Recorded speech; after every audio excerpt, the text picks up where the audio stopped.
एक है E1, एक है E2, एक है E1C।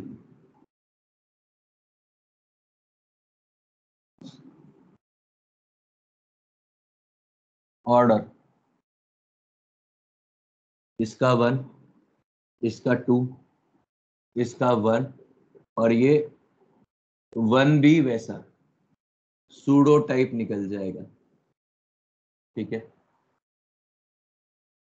दूसरा, इंटरमीडिएट और ट्रांजिशन टाइप, ट्रांजिशन स्टेट। इसमें कार्बोकटायन होगी, इसमें एल्कीन लाइक ट्रांजिशन स्टेट, और इवन सीबी में कार्बन आयन। तीसरा, leaving group impact, I Cl Br minus I minus Cl minus I minus Br minus Cl minus only F।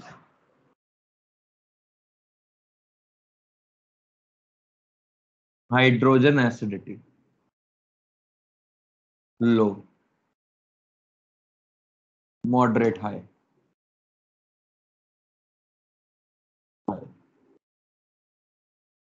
मतलब यदि आप जितना ज्यादा एसिडिक हाइड्रोजन कर दोगे, मोर increase in acidity of beta hydrogen promotes E1CB reaction, क्योंकि उतनी ही जल्दी अनायन निकलेगा और लीविंग ग्रुप नहीं निकल पाएगा। ठीक है। प्रोडक्ट, अधिकतर Saytzeff major, Saytzeff major, usually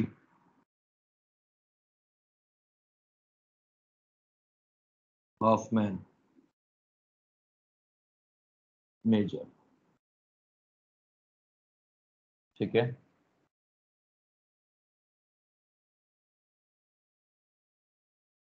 बस कॉपी कर लीजिए इसको।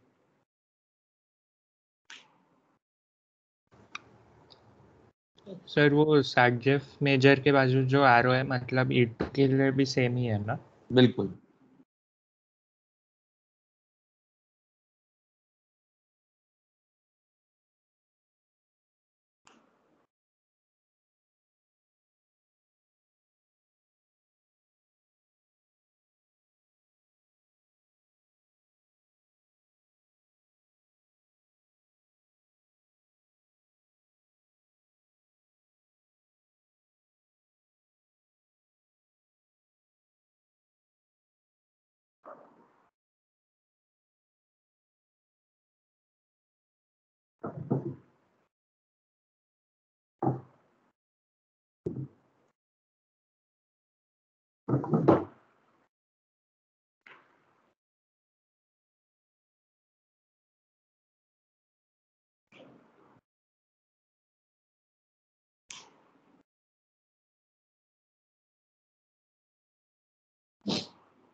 सक्षम आपसे दो क्लास आगे हो गया, पता नहीं कैसे।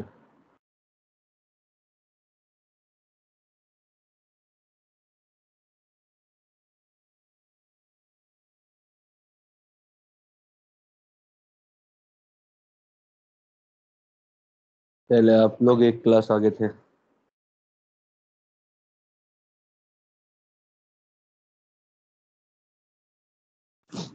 इस वीक के एंड तक हाइड्रोकार्बन खत्म हो जाएगा।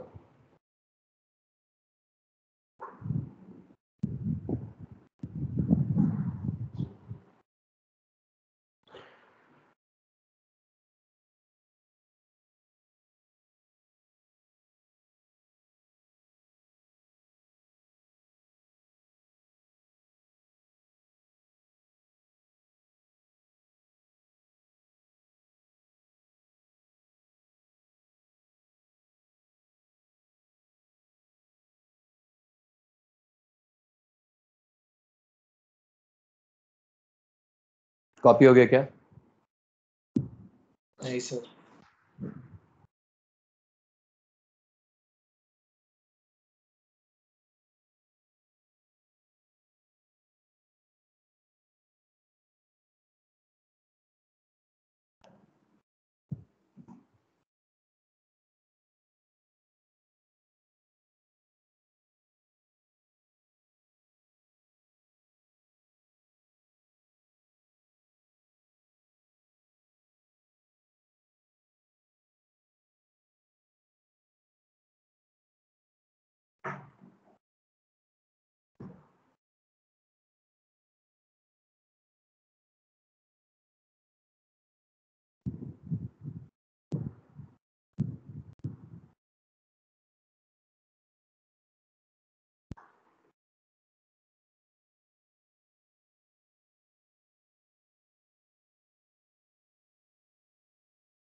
अरे भाई कॉपी हो गया क्या? हाँ सर क्या?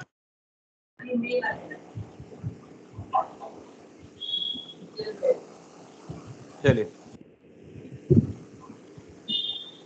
अब बात करते हैं आगे की रिएक्शन। सबसे पहले डिहाइड्रेशन। थोड़ा सा स्पीड पकड़ेंगे आज।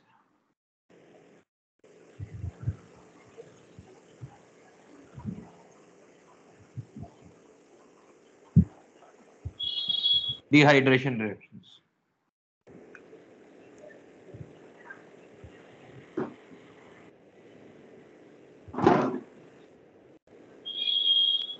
भाई कौन है जो गौरव?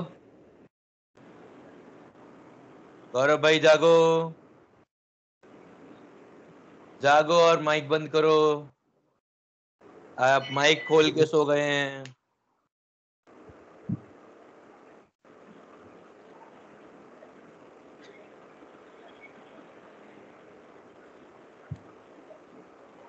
गौरव जी जब होश आएंगे, जिन्होंने गलती से रिकॉर्डिंग देखी तो वो समझ जाएंगे कि हम सबको मालूम है क्यों सो रहे हैं।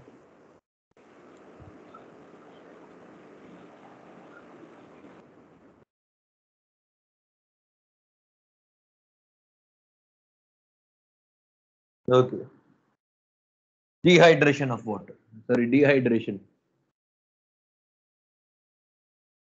Of alcohol, dehydration of alcohol. देखिए हमने लिया एल्कोहल ROH, इसकी रिएक्शन कराई अपन ने डिहाइड्रेटिंग एजेंट से। और डिहाइड्रेटिंग एजेंट्स कौन कौन से होते हैं समझिए। हमारे पास टोटल 3 टाइप के डिहाइड्रेटिंग एजेंट होते हैं। सबसे पहला होता है अरेनियस एसिड,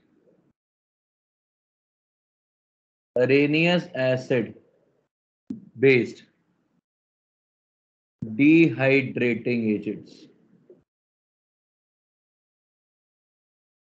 एल्कीन बनेगा बाय E1 लाइक मैकेनिज्म। ठीक है, यदि अपन ने इसकी रिएक्शन कराई Lewis acid based dehydrating agent के साथ, तो अपने को मिलेगा एल्कीन बाय E2 मैकेनिज्म। और यदि अपन ने इसकी रिएक्शन कराई THO2 से, तो अपने को मिलेगा alkene bye E1CB mechanism. Simple. ठीक है, एक एक करके देखते हैं। सबसे पहले उठाते हैं अरेनियस एसिड, बाकी सबका मैकेनिज्म नहीं कराऊंगा ना, मुद्दा यही अरेनियस एसिड है। समझिए अरेनियस एसिड बेस्ड कौन कौन होते हैं।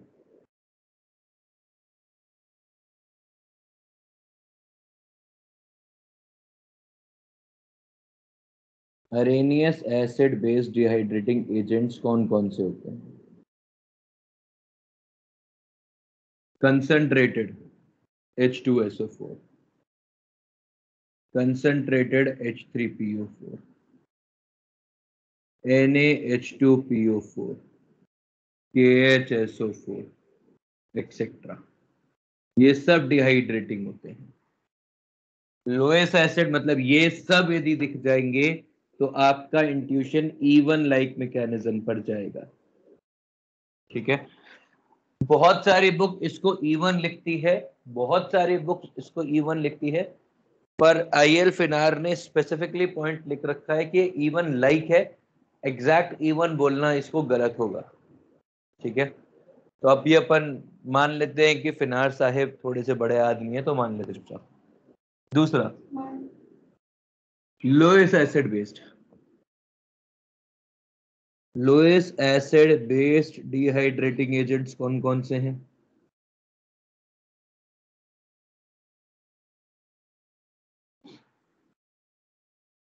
आपने सॉल्यूशंस पढ़ा है ना चैप्टर। हाँ सर। तो जितने भी ऑक्सी एसिड्स नेगेटिव डेविएशन बनाते हैं पानी के साथ, वो सब डिहाइड्रेटिंग एजेंट्स होते हैं, बस वो इनर्ट होने चाहिए। जैसे HNO3 इज ऑक्सीडाइजिंग एजेंट, इसीलिए आप उसको इसमें यूज नहीं कर पाते। समझ में आ गया। Lowest acid based dehydrating agent इसमें आता है आपके पास सबसे पॉपुलर Al2O3। Al2O3 के बाद आता है AlCl3, ZnCl2, और फिर आता है P2O5, P2O3। P2O5 is the strongest dehydrating agent in whole chemistry. P2O5 is strongest dehydrating agent available. मतलब P2O5 is so strong it can dehydrate H2SO4. H2SO4 एक dehydrating agent है, पर P2O5 can dehydrate another dehydrating agent which is a very strong dehydrating agent. H2SO4 is a is quite strong dehydrating agent, but वो इसको dehydrate कर सकता है, तो आप उसकी जो स्ट्रेंथ है उसका एस्टिमेट लगा सकते हैं। अब ये कैसे होता है भाई, आपने लिया CH3CH2OH, इसकी रिएक्शन कराई कंसंट्रेटेड H2SO4 और हीट के साथ। देखिए यदि अल्कोहल और हीट दे रखा है तो, और ये हीट का मतलब temperature more than 170 degree centigrade होता है।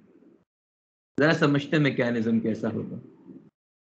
भाई आपके पास H2SO4 है, H2SO4 का काम क्या होता है? H2SO4 का काम क्या होता है? डिहाइड्रेट करना। अरे H2SO4 का बेसिक काम क्या होता है? H+। हाँ एसिड है भाई, H+ डोनर है। अरेनियस एसिड बेस इसलिए तो लिखा है कि भाई H+ डोनर है, ये लोन पेयर एक्सेप्टर है, ये H+ डोनर है। तो आपके पास H2SO4 है, ये बनाएगा HSO4 माइनस प्लस H+, ये जरूरी है इसीलिए लिखा है। अब ये क्या काम करेगा, CH3CH2OH, H+ आएगा और इसके लोन पेयर पर अटैक करेगा और ये बन जाएगा CH3CH2OH2+। ठीक है, और अब यहां से अब ये एक अच्छा लिविंग ग्रुप, ये ठीक लिविंग ग्रुप बन गया। OH एक अच्छा लिविंग ग्रुप नहीं था, ये बन गया CH3CH2+ प्लस H2। अब ये ये वाला स्टेप RDS है। अब यदि ये कार्बोकैटायन रीअरेंज कर सकता है तो ये रीअरेंज करेगा, और रीअरेंज करने के बाद, पर यहां तो करेगा नहीं, अब कंडीशंस क्या है उसके ऊपर डिपेंड करेगा प्रोडक्ट क्या है। यदि टेम्परेचर 110 डिग्री या उससे कम है तो आपके पास HSO4 माइनस जो है, ये HSO4 माइनस अभी ना बेसिक, मतलब इसका बेसिक प्रॉपर्टी बहुत ही कम है, और इसका खुद का जो एक पॉजिटिव को अट्रैक्ट करने का टेंडेंसी है, मतलब जो इसका न्यूक्लियोफिलिक नेचर है, न्यूक्लियोफिलिक नेचर है वो स्ट्रॉन्ग है। तो ये क्या काम करेगा, ये इस पे अटैक करेगा और ये बन जाएगा CH3CH2OS double बॉन्डो double बॉन्डो OH।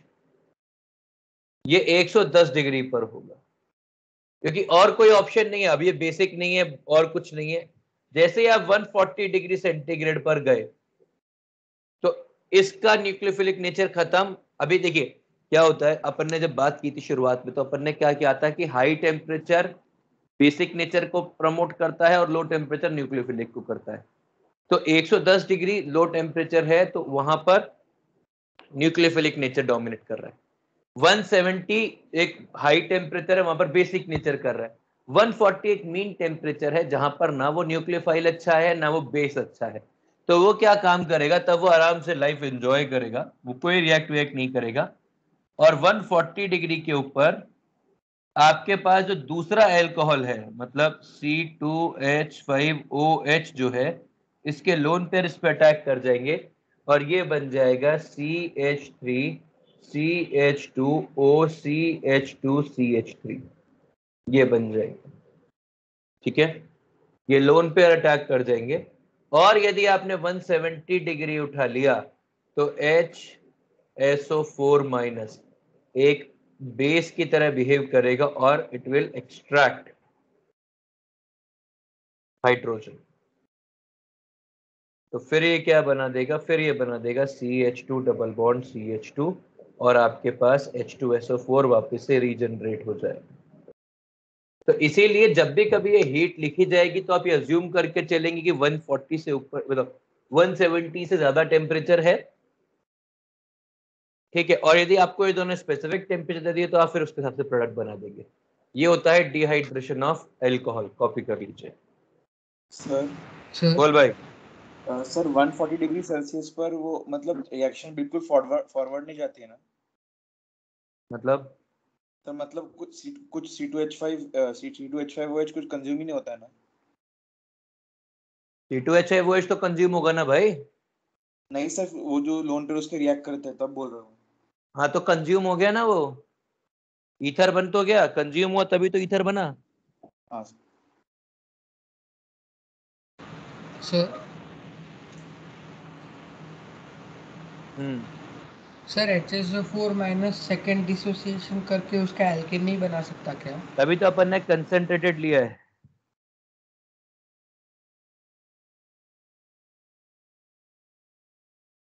Sir हमने जो जीओसी में रिएक्शन करा था वो यही है क्या?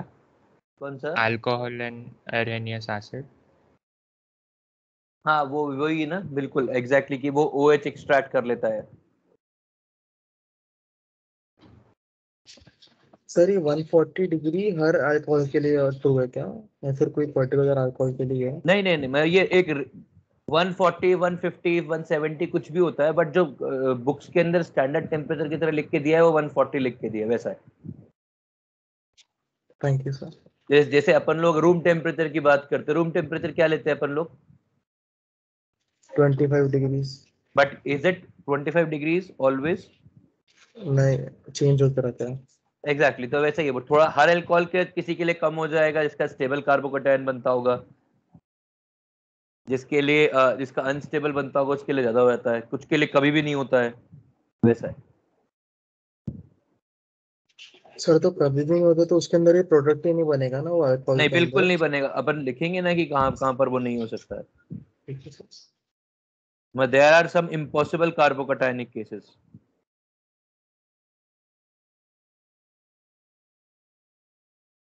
जहाँ पे वैसे लिखवाने की भी जरूरत नहीं, जहाँ एंटी एरोमेटिक कार्बोकेटायन बन जाएगा। नमेश हाँ सर। तू कहाँ था इतने दिनों से? सर एक्चुअली मैं औरंगाबाद में नहीं रहता, नेटवर्क नहीं मिल रहा था तो फिर कहाँ था उसके लिए तू? क्लास अटेंड नहीं किया था।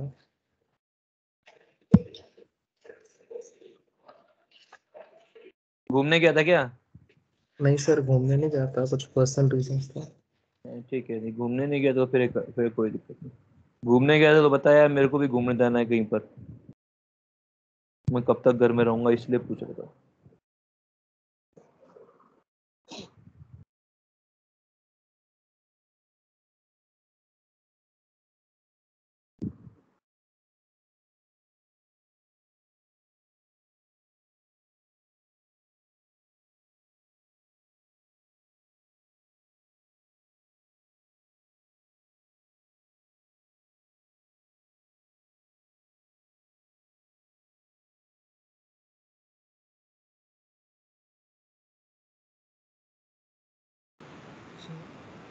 बोलो। सर जो bile Lewis acid based dehydrating agent वाला है सर, वो परफेक्ट E2 मैकेनिज्म है या फिर E2 लाइक है? परफेक्ट E2 है। E1 और E2 लाइक मैकेनिज्म के बीच का अंतर अभी समझाऊंगा आपको। Why it is E1 like not E1। और यदि पेपर में सिर्फ E1 लिखने को आए ना तो E1 लिख देना, टेंशन नहीं लेना।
सर बोल भाई। आपने तीसरी स्टेप में 170 डिग्री पे लिखा है कि HSO4 बेस बनेगा और H प्लस एक्सट्रैक्ट करेगा। सर तो H प्लस कहाँ से एक्सट्रैक्ट करेगा वो?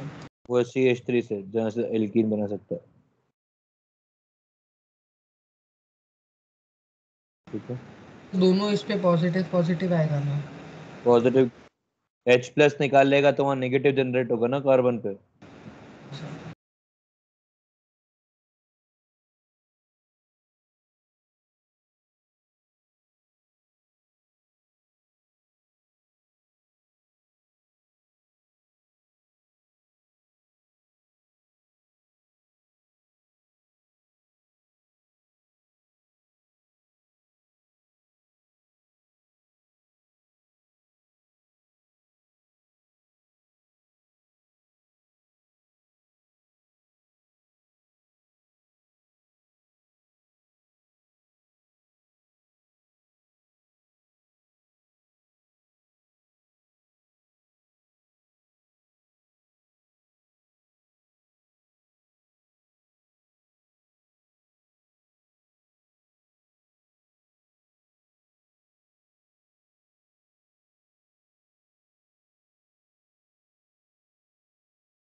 कॉपी हो गया। हाँ सर। सर एक मिनट।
हो गया सर।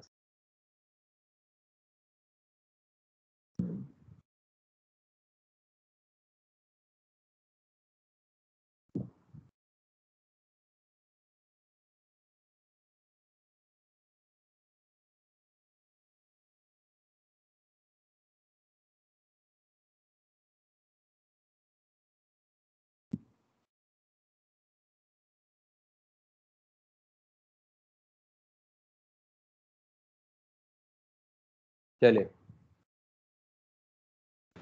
सर एक मिनट।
अरे हो गया तो आगे बढ़े भाई निनाद।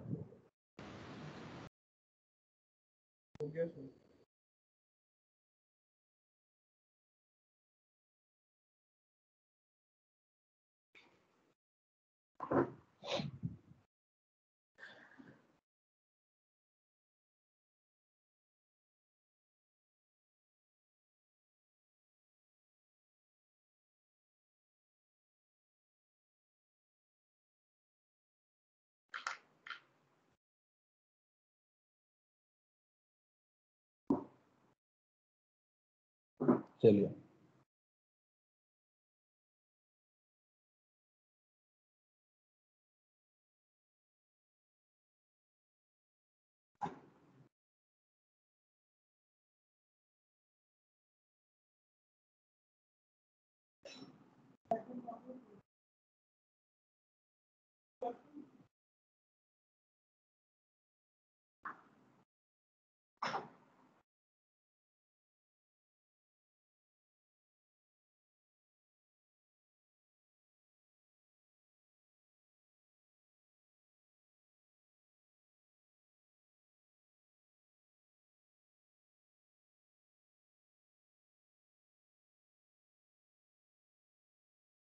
चलिए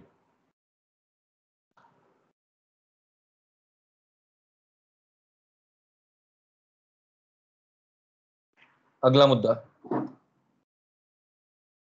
देखिए आपने ये अल्कोहल लिया,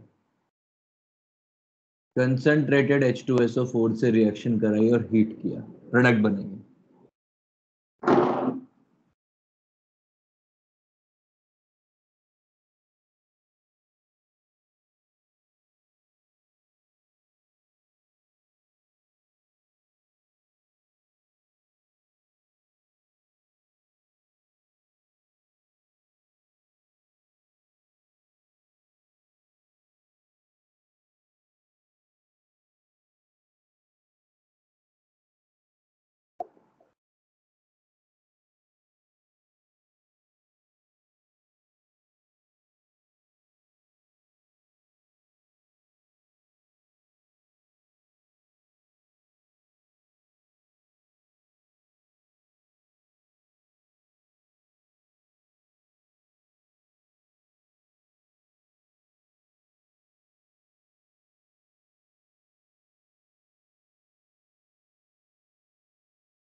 सारे प्रोडक्ट बनेंगे।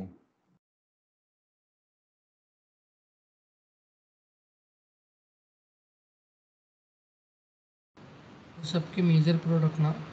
बिल्कुल मेजर प्रोडक्ट बनेंगे। वेटिंग।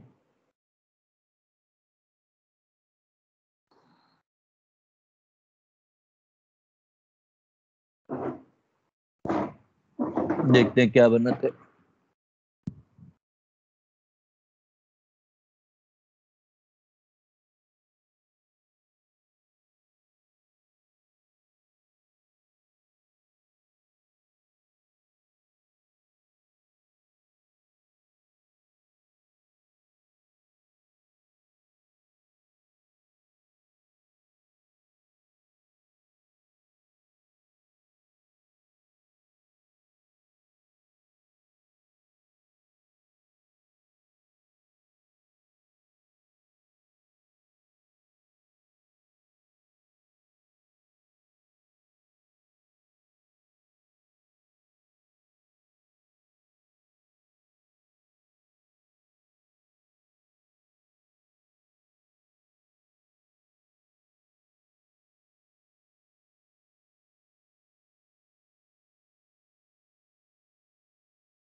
सर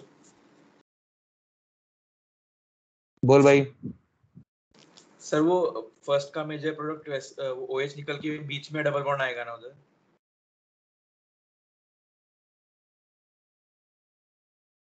नहीं,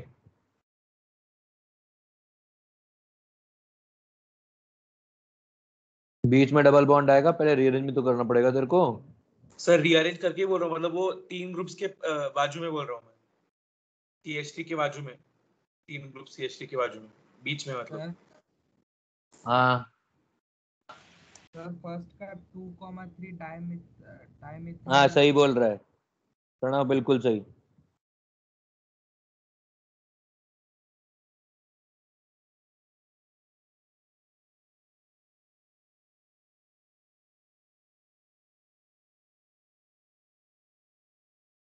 हाँ सही बोल रहे हो, पहले सारे कर लो उसके बाद बात करेंगे।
सर बोल भाई।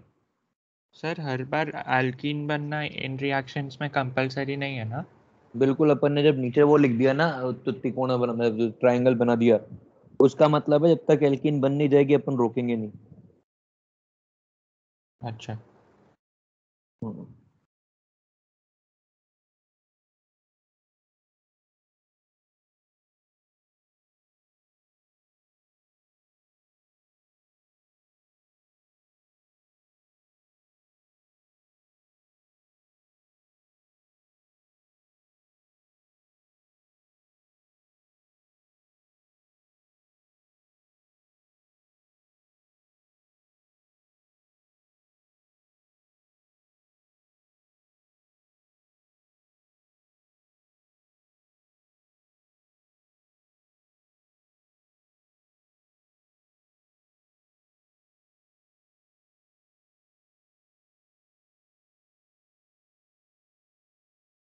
ठीक है प्रणव, 2 मिनट वेट करते हैं।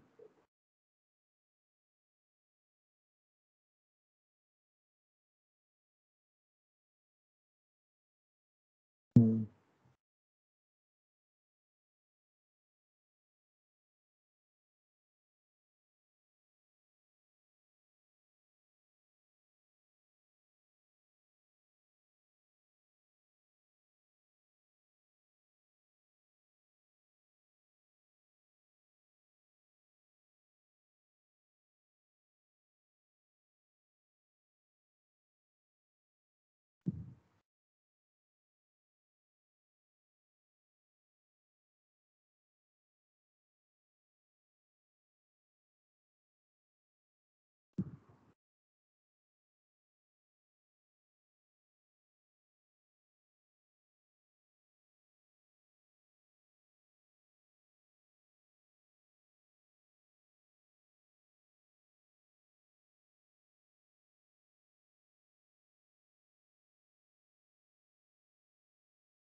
हो गया क्या?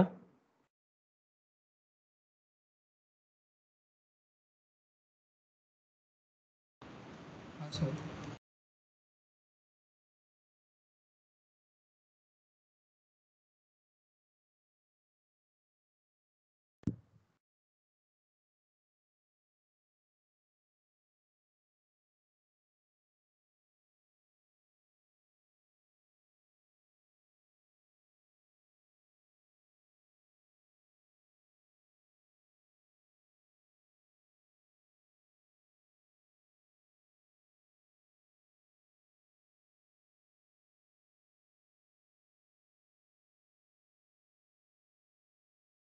चलिए बनाते हैं। देखिए पहले वाले के अंदर सबसे पहले ये वाला, यहाँ पे ये OH2 प्लस बनेगा, इसके बाद ये वाला कार्बोकटायन बनेगा, इसके बाद ये वाला कार्बोकटायन बनेगा, फिर ये वाला कार्बोकटायन बनेगा और आखिर में ये वाली एल्कीन मिल जाएगी। ठीक है, यदि इसका मैं एनर्जी प्रोफाइल ड्रॉ करूं तो इसका एनर्जी प्रोफाइल कैसा होगा जरा समझिए, यहीं पे बना दे रहा हूं छोटा सा। सबसे पहले एक देखिए, सबसे पहले एक छोटू सा स्टेप, फिर ये मतलब यदि इसको अपन A लिख दें, इसको अपन B लिख दें, इसको अपन C लिख दें, इसको अपन D लिख दें, तो ये यहां पर आएगा, ये B, ये C, ये D और ये प्रोडक्ट ऐसा। और इसीलिए ये इवन लाइक है, नॉट एग्जैक्टली इवन, क्योंकि इवन में ऐसा होता है कि भाई पहला स्टेप शुड बी RDS, इसमें सेकंड स्टेप RDS है, जबकि इसीलिए ये इवन लाइक है। इवन के अंदर फर्स्ट स्टेप ही RDS होना चाहिए, इसीलिए वैसा है, फर्स्ट RDS होना चाहिए बस, बाकी और कोई अंतर नहीं है। दूसरा वाला तो देखिए, पहला वाला P कितना छोटा क्यों है कि ये वाला कार्बोकटायन इज वेरी स्टेबल, इसमें सबका ऑक्टेट पूरा है, ऐसा कोई टेंशन वाली बात नहीं है इसमें। दूसरे वाले में क्या होएगा, प्रोडक्ट बना दूं क्या सीधा? हाँ सर। बोल भाई। सर वो ए और बी तो सेम ही है ना? ए और बी सेम कैसे है भाई? एक पे O पे पॉजिटिव चार्ज है, एक में कार्बन में पॉजिटिव चार्ज है। सर हाँ, सर पहला वाला ज्यादा स्टेबल कैसा रहेगा सर, उसमें OP पॉजिटिव है। ऑक्टेट पूरा है ना उसका, सब कुछ पूरा है ना, वो टेंशन क्या है उसको।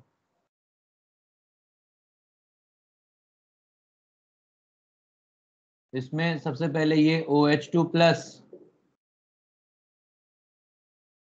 ये प्लस रीअरेंज करेगा, ये प्लस रिंग एक्सपैंड करेगी, ये प्लस रीअरेंज करेगा, ये प्लस और एल्कीन बनेगा ये प्लस। ठीक है, मतलब यदि इसका भी एनर्जी प्रोफाइल ड्रॉ करें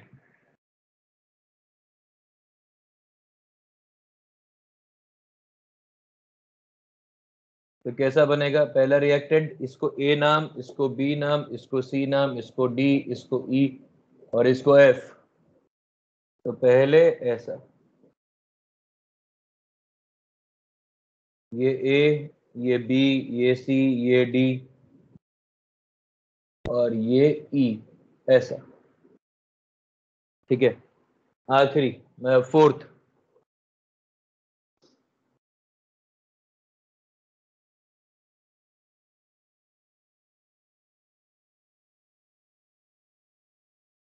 OH2 प्लस H2O निकलेगा, प्लस रीअरेंजमेंट होगा, प्लस रिंग एक्सपेंशन होगा, प्लस रीअरेंजमेंट होगा, प्लस एल्कीन बनेगा। यदि ये A है, ये B है, ये C है, ये D है, ये E है, ये F है, तो इसका भी ग्राफ ऐसा ही बनेगा। ठीक है, नेक्स्ट।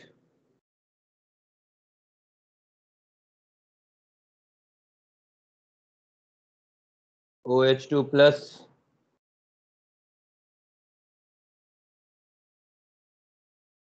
प्लस, अब रीअरेंज होगा तो पहले ये रिंग इधर मूव करेगी,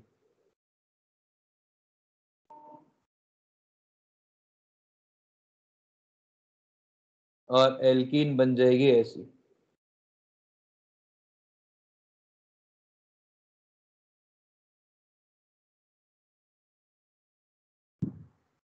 मैच करा लीजिए आपके आंसर सही है कि नहीं है। यदि सही है तो ठीक है, वरना फिर आगे बढ़ेंगे।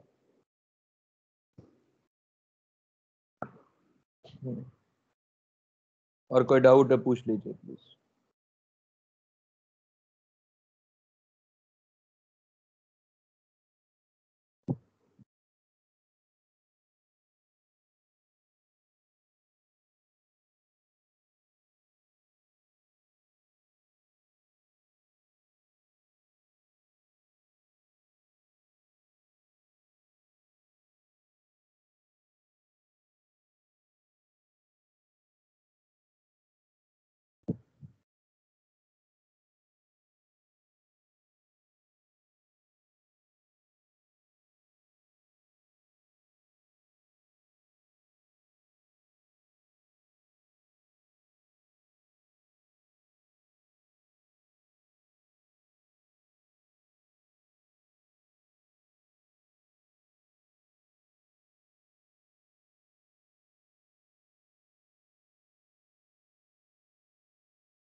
सब कुछ कॉपी हो गया क्या?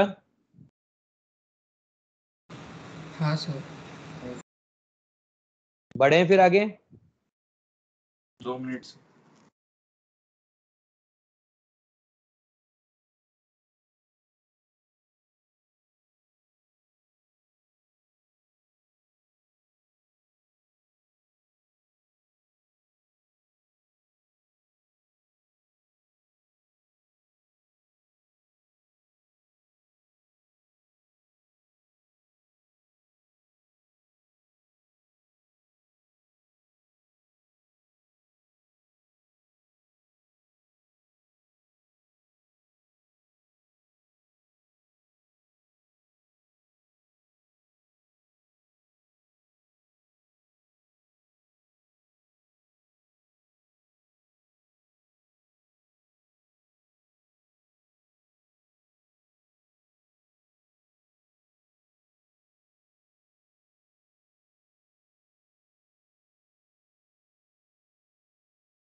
बेटा जी अब आगे बढ़ लें।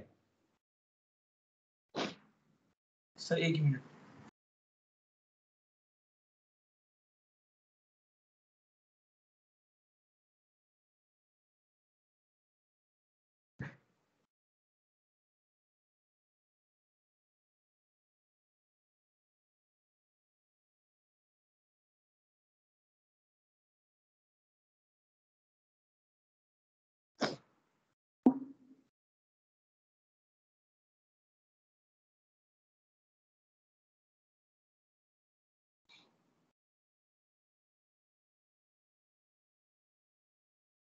मिटा रहा हूं ना।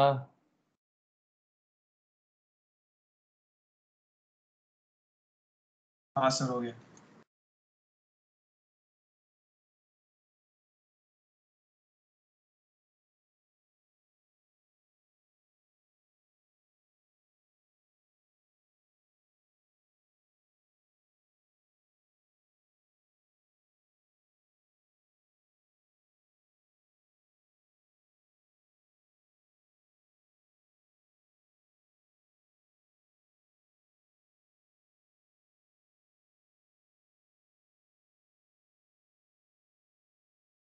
मैंने कल एक डीपी भेजी थी ना, वो सॉल्व कर लेना, और अभी एक और भेज दूंगा, वो भी सॉल्व करना। सर कल आपने 2 भेजी थी। दो भेजी थी कल आपको? एक ही भेजी होगी ना आप लोगों को तो। 6 जुलाई और 7 जुलाई वाली दोनों भेज दी। दोनों के आंसर की भेज दूंगा अभी थोड़ी देर बाद। देखिए अब E2 एलिमिनेशन वाला है, उसमें कोई ऐसा प्रॉब्लम ही नहीं है, आपको कोई मैकेनिज्म ऐसा कुछ नहीं। ये अल्कोहल है, यहाँ पे आप इसकी रिएक्शन करवाइए Al2O3 से हीट देके, और ये वाली एल्कीन बन जाएगी वाया E2। ठीक है, और THO2 के अंदर E1CB से, मतलब यदि यही रिएक्शन आप THO2 के साथ करवा लेंगे हीट देके, तो ये प्रोडक्ट बन जाएगा। इसके बाद है अगली रिएक्शन। अगली रिएक्शन है डीहेलोजिनेशन रिएक्शन।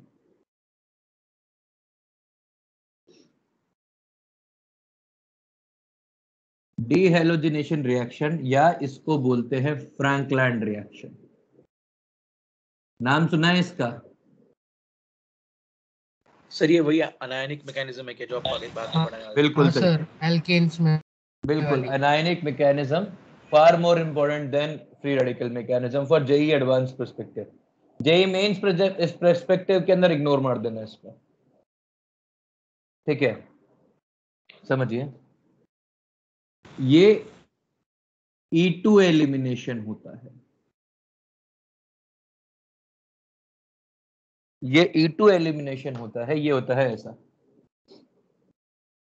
आपने लिया dihalide CH2 CH2 ClCl, vicinal dihalide लिया, इसकी रिएक्शन आपने कराई जिंक डस्ट के साथ, और आपको एल्कीन मिल गई CH2 double bond CH2। Mechanism समझिए जरा इसका।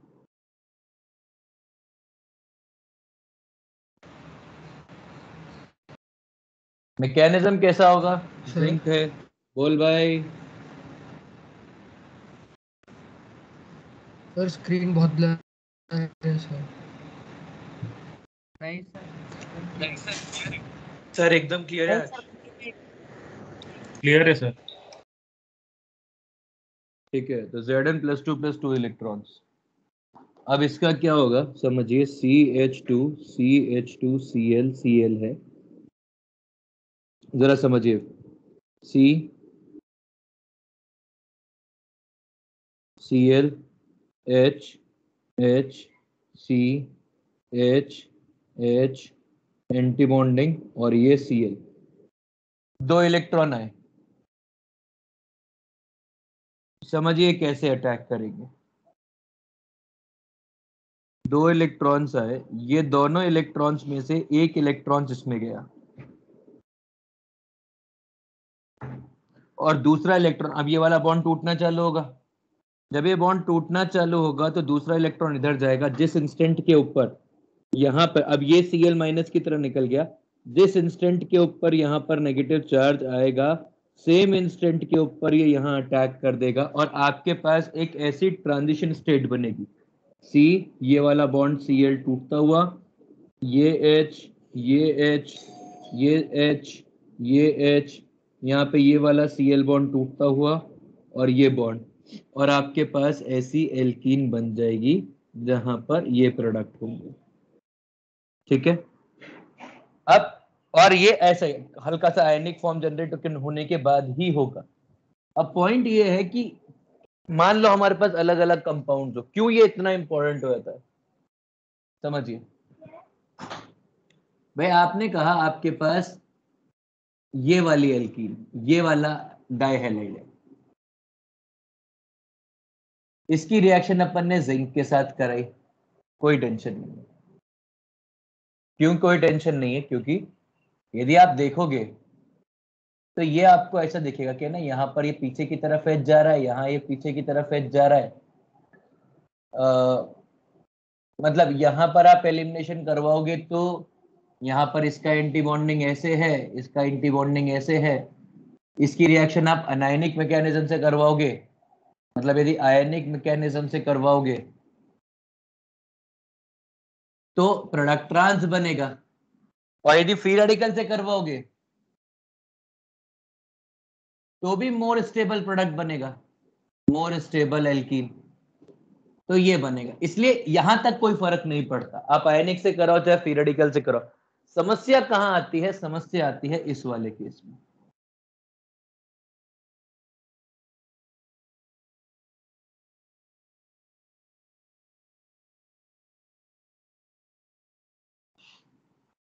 यहाँ H, यहाँ CH3, यहाँ पीछे CH3, यहाँ पीछे H। अब समस्याएं, क्यों समस्याएं हैं जरा समझना भाई। हमने कहा कि यदि अपन इसका एंटी अरेंजमेंट बनाए ऐसे, मतलब यदि अपन ये वाला अरेंजमेंट बना दे तो ये कैसा बनेगा?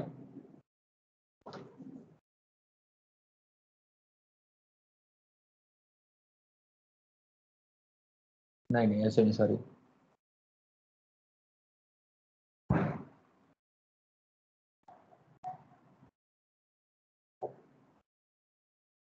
ऐसा। तो ये बनेगा ऐसा, Cl, Cl, CH3 आगे की तरफ, CH3 आगे की तरफ, H इधर, H इधर। यदि अपन ने इस डैश वैच को इसमें कन्वर्ट कर दिया और अब इसका एंटी बॉन्डिंग ऐसा, देखिए ये चेंज तो हो नहीं सकता है, इसका एंटी बॉन्डिंग ऐसा है, जिंक ने इलेक्ट्रॉन दिए और एंटी एलिमिनेशन हुआ। तो जैसे ही एंटी एलिमिनेशन होगा तो ये Cl यहां से निकलेगा, ये H है, ये CH3 है, ये यहाँ पे पार्शियल डबल बॉन्ड बना, ये H है, ये CH3 है और ये Cl वाला बॉन्ड टूट रहा है, और आपके पास जो एल्कीन बनी उसमें दोनों CH3 एक ही तरफ आ गए, क्योंकि दोनों टुवर्ड्स दी ऑब्जर्वर है, तो ये दोनों CH3 एक तरफ आ गए और आपके पास सिस एल्कीन बन गई, और यही मेजर प्रोडक्ट भी है। तो जो आयनिक मैकेनिज्म से बना पूरा का पूरा, वो आयनिक मैकेनिज्म से क्या बना? Cis alkene. और जो फ्री रेडिकल से बना, दोनों मैकेनिज्म होंगे साथ साथ, ऐसा नहीं है कि आप बोल सकते हैं कि सिर्फ एक होगा या दूसरा नहीं होगा, दोनों होते हैं। और जो फ्री रेडिकल से बनेगा उसके अंदर ट्रांस मेजर होगा पर और सिस माइनर होगा, और यदि एज ए ओवरऑल देखेंगे, ओवरऑल सिस ट्रांस से बहुत ज्यादा होगा। इसीलिए ऐसी एल्कीन जिसके अंदर ये सिमेट्रिकल या नॉन सिमेट्रिकल केसेस, उनमें फर्क पड़ता है, इनमें कोई फर्क नहीं पड़ता। मतलब आप ये एल्कीन ले लो, मतलब यदि आप इसको वैसे सोचिए कि कौन सा वाला फॉर्म है, Cl Cl R1 R2 H H, यदि ये वाला फॉर्म ले लो तो कोई टेंशन नहीं है, आपको हमेशा ट्रांस एल्कीन ही मिलेगी R1 R2। समस्या कब होगी? जब आप ये वाला फॉर्म ले लोगे, Cl Cl R1 R2 H H, इसमें मेजर प्रोडक्ट सिस एल्कीन हो जाती है। That's the problem. Are we clear? ये है फ्रैंकलैंड रिएक्शन, कॉपी कर लीजिए। Tata bye bye, see you later. यदि किसी को कोई समस्या है तो पूछिए, नहीं है तो फिर कॉपी करिए और इसको रिवाइज करिए, और कल आना, कल अपन इसके ऊपर और प्रैक्टिस करेंगे।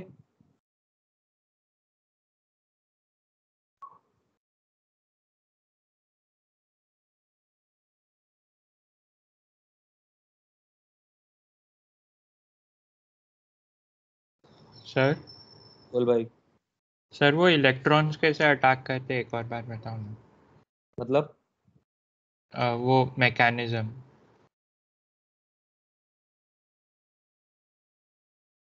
इस पे अटैक कैसे होता है?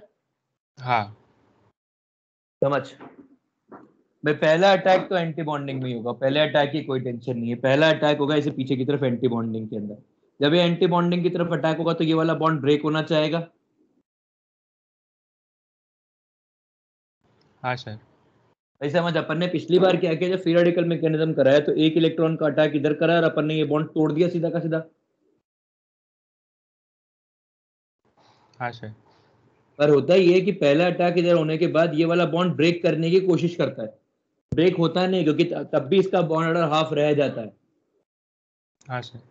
तो पर ये जो ऑर्बिटल है ये अनहाइब्रिडाइज्ड हो गया, दूसरा इलेक्ट्रॉन इसी ऑर्बिटल में on the same side enter करता है, और यहां से ये Cl माइनस बाहर निकाल के ये नेगेटिव। अब क्योंकि समझ, आप नेगेटिव का अटैक यहां पर भी करवा सकते थे, पर प्रॉब्लम क्या है, यदि यहां पर अटैक होगा दूसरे इलेक्ट्रॉन का तो उसको कोई फायदा नहीं होने वाला है। ठीक है, तो वो दूसरा इलेक्ट्रॉन इधर अटैक करेगा, ऐसे नेगेटिव चार्ज इधर जनरेट होगा तो ऐसी ट्रांजिशन स्टेट बनेगी। ये ट्रांजिशन स्टेट की स्टेबिलिटी ही सेकंड इलेक्ट्रॉन का एक्सेप्टेंस क्या कह सकते हैं उसको, फीजेबल बनाएगी। और फिर जैसे ये ट्रांजिशन स्टेट बनी उसके बाद ये प्रोडक्ट बन जाएगा। समान समझा या वापस समझाऊं? सर तो फ्री रेडिकल और इसमें क्या डिफरेंस रहेगा? फ्री रेडिकल उसमें क्या डिफरेंस है? फ्री रेडिकल में अपन ने क्या किया था कि ये लिया और इसके दोनों के फ्री रेडिकल खींच दिए पहले। ठीक है, अब प्रॉब्लम समझ, ये वाला बॉन्ड रोटेटेबल बॉन्ड है तो हमेशा ट्रांस एल्कीनी मेजर बनेगी। समझा? हाँ सर समझा। जबकि क्या है इसके अंदर, ये जो प्रोडक्ट है सिस एल्कीन, ये कैसे मेजर बन गई? सर तो मतलब अगर हम रिएक्शन करते तो दोनों मैकेनिज्म्स बिल्कुल साइमल्टेनियस। दोनों बिल्कुल साइमल्टेनियसली चलते हैं, कि मॉलिक्यूल को समझ थोड़ा रहा होता है कि ये करना है कि वो करना है। वो तो सर किसी भी तरीके से इलेक्ट्रॉन्स कंज्यूम करने की कोशिश कर रहा होता है। हाँ, अब डोमिनेट कौन करेगा ये डिपेंड करता है कि कंडीशंस कैसी हैं, और नॉर्मली दोनों करते हैं अच्छे खासे। आयनिक मैकेनिज्म हल्का सा ज्यादा होता है जिंक वगैरह में, वुड्स का भी आयनिक मैकेनिज्म है। सर तो दोनों मैकेनिज्म्स फ्रैंकलैंड रिएक्शन के ही पार्ट है। बिल्कुल, दोनों ही मैकेनिज्म फ्रैंकलैंड के पार्ट है, दोनों मैकेनिज्म इक्वली करेक्ट है। यदि आपके 12th बोर्ड में यदि क्वेश्चन है फ्रैंकलैंड के ऊपर हाइड्रोजन डेरिवेटिव्स के अंदर, और आप दोनों में से कोई भी लिखा है, आपके नंबर आइडियली कोई नहीं काट सकता। अब मास्टर को क्या आता है वो नहीं आता उसके ऊपर। हाँ सर। ये वुड्स रिएक्शन है, वुड्स रिएक्शन का मैकेनिज्म आपने फ्री रेडिकल पढ़ा है, उसका भी आयनिक मैकेनिज्म होता है और वो भी उतनी ही अच्छे एक्सप्लेनेशन देता है। तो अब उसका हमारे दोनों फ्री रेडिकल मैकेनिज्म, जब भी कभी कोई metal induced free radical reaction होगी उसका आयनिक मैकेनिज्म होगा ही होगा।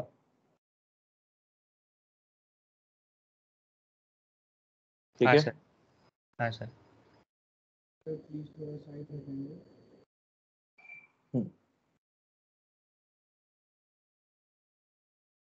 सर बोल भाई। सर वो एक इलेक्ट्रॉन एक कार्बन को और दूसरा इलेक्ट्रॉन दूसरे कार्बन को क्यों नहीं? जा सकता है पर जाता नहीं है ऐसे, क्योंकि जब वो बॉन्ड टूट रहा होता है ना तो उस वाले बॉन्ड को सपोर्ट मिलता है वैसा।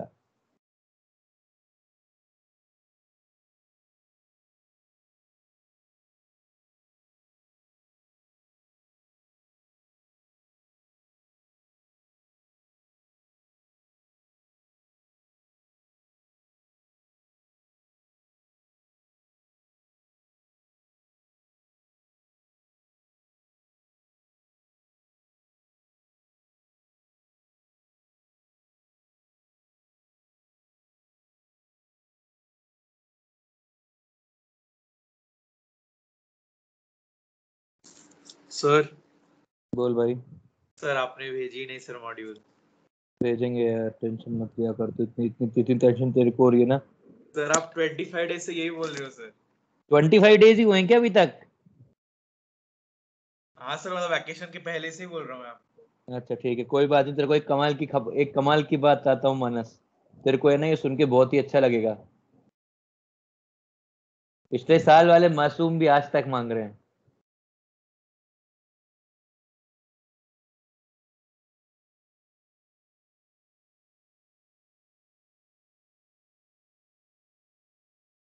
ठीक है। सर हमारे साथ मत करो सर ऐसा। नहीं नहीं यार, तुम्हारे साथ ऐसा थोड़ा करेंगे यार, नहीं नहीं, इससे इससे भी शानदार करेंगे, टेंशन मत लो। तुम्हारे साथ साथ मतलब तुमको दिया भी जाएगा और कमाल की बात है, तुमसे डिस्कस भी कर लेंगे। सर पिछले साल वालों के तो हो भी गए होंगे। क्या हो गए होंगे? अभी उनके एग्जाम्स तो होने वाले सर इसी महीने में, मीन्स के सारे। हाँ होएंगे बेचारे मासूम लोगों के। कल रात को खबर आई उनको, और कल रात से है ना ऐसे इधर उधर अजीब अजीब तरीके की हरकतें हो रही है।